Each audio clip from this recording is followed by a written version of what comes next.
Kisha wana wa Israeli walifanya yaliyo maovu mbele za macho ya Bwana. Bwana akawatia mkononi mwa Midiani muda wa miaka 7. Nataka usome nyuma yangu kwa sauti. Useme kwa sauti, sema kisha wana wa Israeli. Sema walifanya yaliyo maovu mbele za macho ya Bwana. Bwana akawatia mikononi mwa Midiani muda wa miaka 7. Hilo andiko tunalielewa.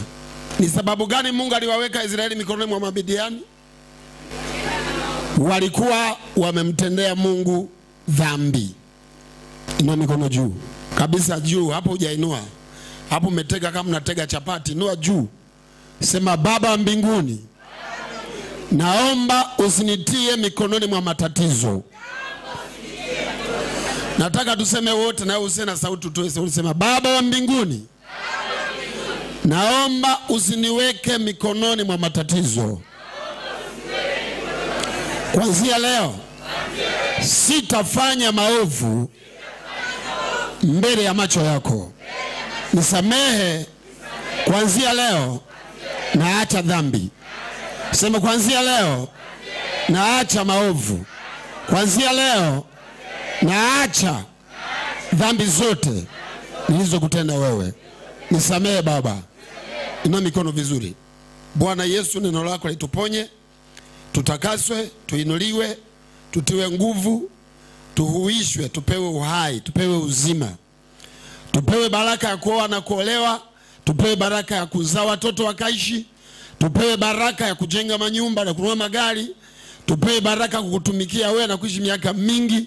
Usituweke mikononi mwa watu wa kutuua wala watu wa kutubomoa, bali wewe mwenyewe utujenge, kwa sababu wewe ni Baba na sisi ni watoto wako. Tumeomba haya kwa imani kupitia damu ya Yesu na jina la Yesu. Kanisa zima tuseme amen. Mpigie Bwana makofi yanayosikika. Makofi. Hapa hujapiga makofi yanayosikika, yani makofi yatoke.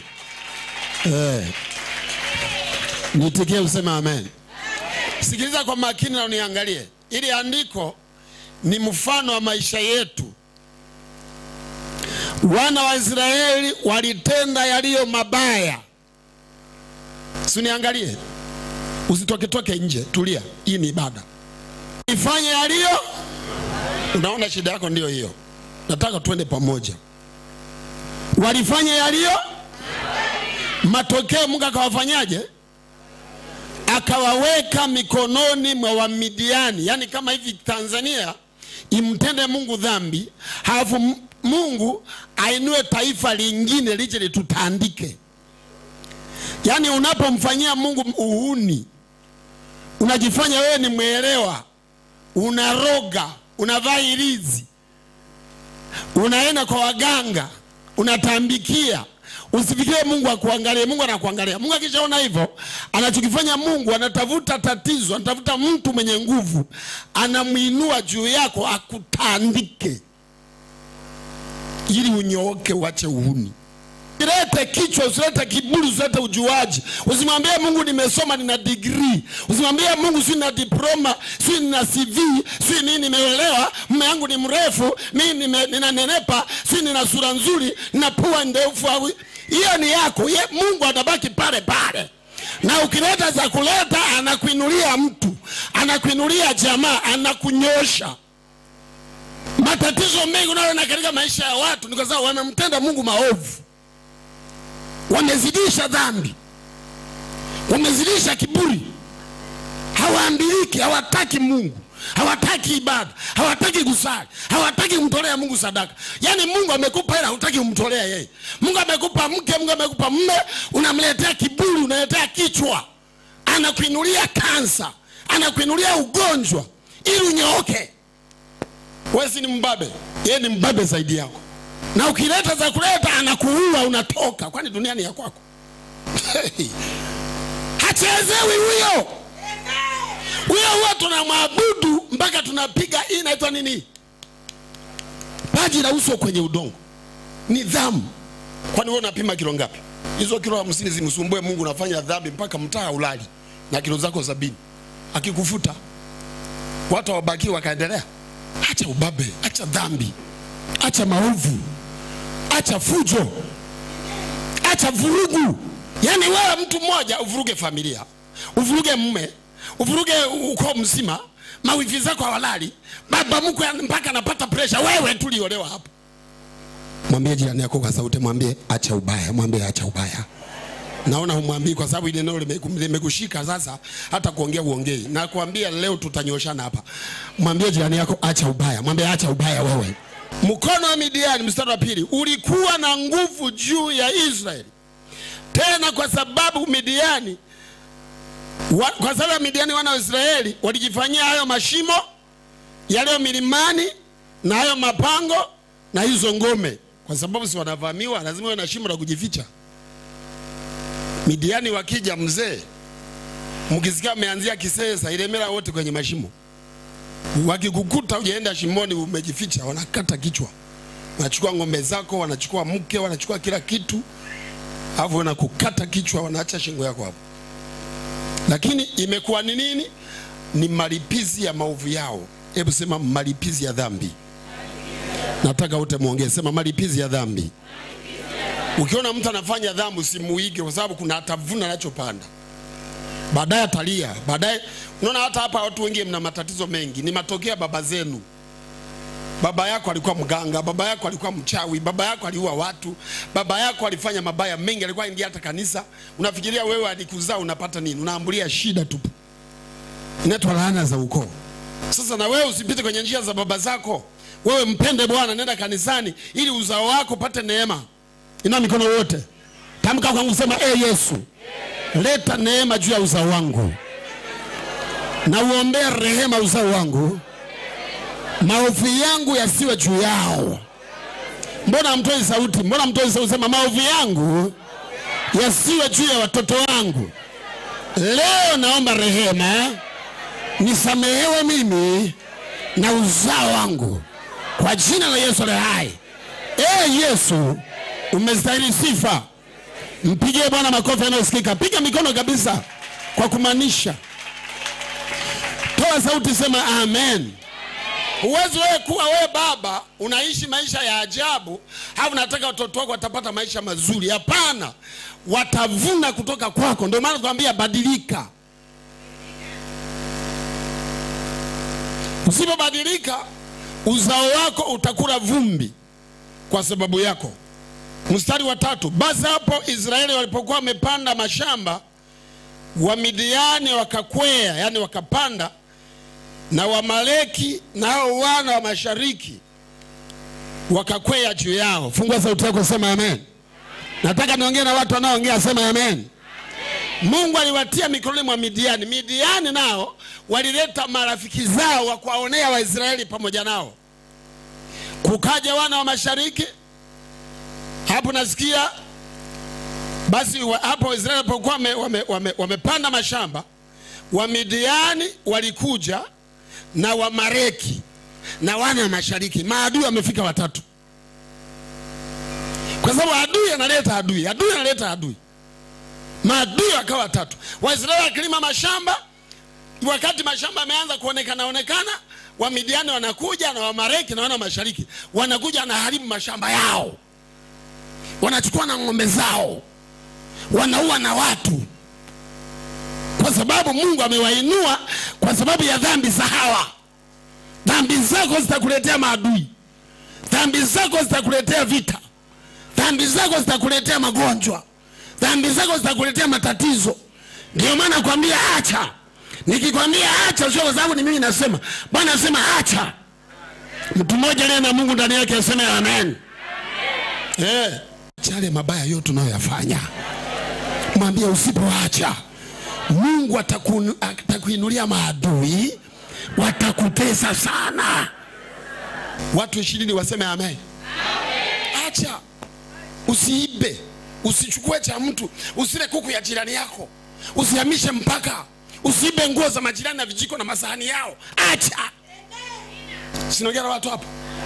Hamwezi kunitikia maana hapa niko na unajua chapati kivi na kaangwa kwenye mafuta haisikii raha. Sasa hapa na waganga. Kwa hata mimi haiwezi kutoka. Ila utakuja kuiva baadaye. Fungua sauti yako, sema amen. Amen. Nani alikuumba? Sasa anafuatilia.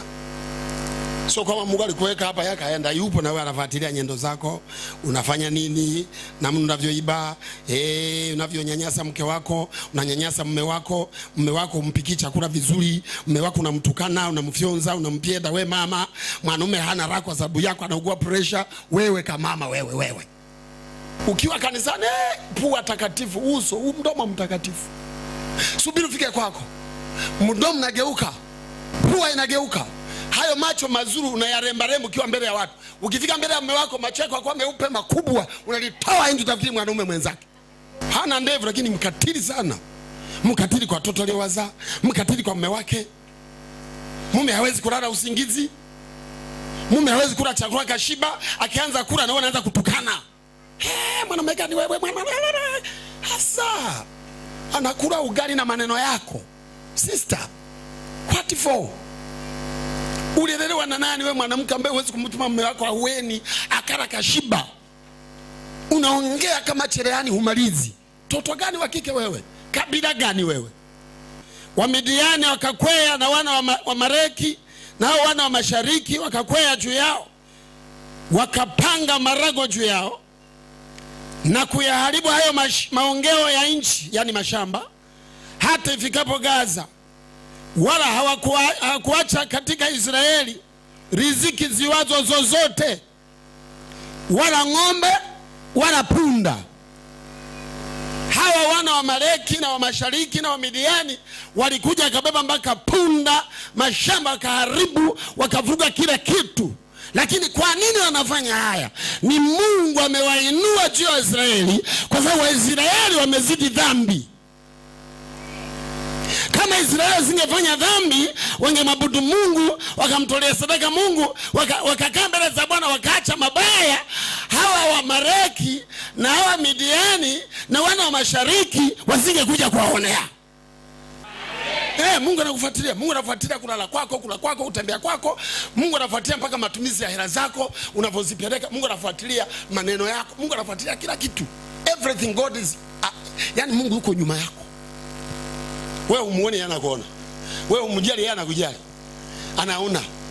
Na unajua Mungu anachokifanya kiuni umezidi sana dhambi. Umezidi dhambi. Mungu anachokifanya, kama ulikuwa ishi miaka 80 na umezidi dhambi na 40, anakatia hapa kwenye 40. Nasema huyu amezidi na 40. Tukimwacha ende 60 atamaliza watu. Dunia itachafuka, anakatia hapo kata. Ndio unasikia tangazo la msiba. Alikuwa anavuka barabara kagongwa na bajaji akafa pale pale. Sio bajaji. Mungu ameona huyu jamaa ni hatari kwa nchi. Ni hatari. Mwambie jirani yako, mwambie usiwe hatari kwa watu wengine. Mwambie kwa sababu, mwambie usiwe hatari kwa familia, wala kwa majirani zako, wala kwa watu wengine. Mwambie kwa sauti, usiwe hatari. Uwe kondoo usiwe mbuzi, wala wewe usiwe mbweha. Mungu anakufuatilia. Fungua sauti yako, sema amen. Twende pamoja, sema amen. Sasa hawa Waisraeli hawa wakaonewa sana. Kwa nini wanaonewa? Dhambi zao. Mstari wa 5. Kwa maana walikwea na ng'ombe zao na hema zao, wakaja mfano wa nzige kwa wingi wao, na ngamia zao pia walikuwa hawana hesabu. Nao waliingia katika hiyo nchi ili kuiharibu. Fungua sauti yako, sema amen. Waliingia katika nchi ili kufanyaje? Nani amewatuma? Suseme, nani amewatuma? Kwa nini Mungu amewatuma? Kwa sababu ya maovu ya Waisraeli. Shika mkono jirani yako, mshike mkono. Mshike mkono. Naomba ngoja nikague. Unajua katika msafara wa mamba kenge wanakuaga wengi. Unaweza kukuta mtu. Hebu shika mkono. Mwambie kwa sababu ya maovu yako wewe. Mwambie uchumi utaharibika. Afya itavurugwa. Mwambie sababu ni moja, ni kwa sababu umezidi dhambi zako. Mungu atakunyang'anya baraka zako kwa sababu wewe husikii. Fungua sauti, sema amen. Amen. Toa sauti, sema amen. Amen. Wa Midiani na wana wa Mashariki na wa Maleki wakaja mfano wa nzige katika nchi, wakaramba kila kitu, mazao, ng'ombe, mahindi, maharagwe, kila kitu wakafyeka, ikabaki njaa. Dhambi zako zitakuletea njaa. Tabia yako mbaya itakuletea matatizo. Mimi ni Nabii Samuel Dominic ndio nakwambia. Na ukiniita nitakupa ushahidi. Ushahidi ninao. Usipobadilika utakuja kufa ukiwa na hali mbaya zaidi. Inua mikono na ufanye haraka, usinicheleweshe. Sema leo naacha dhambi. Sema naacha maovu yote, makubwa makubwa na madogo madogo. Piga makofi Mungu asikie. Piga makofi Mungu asikie. Piga.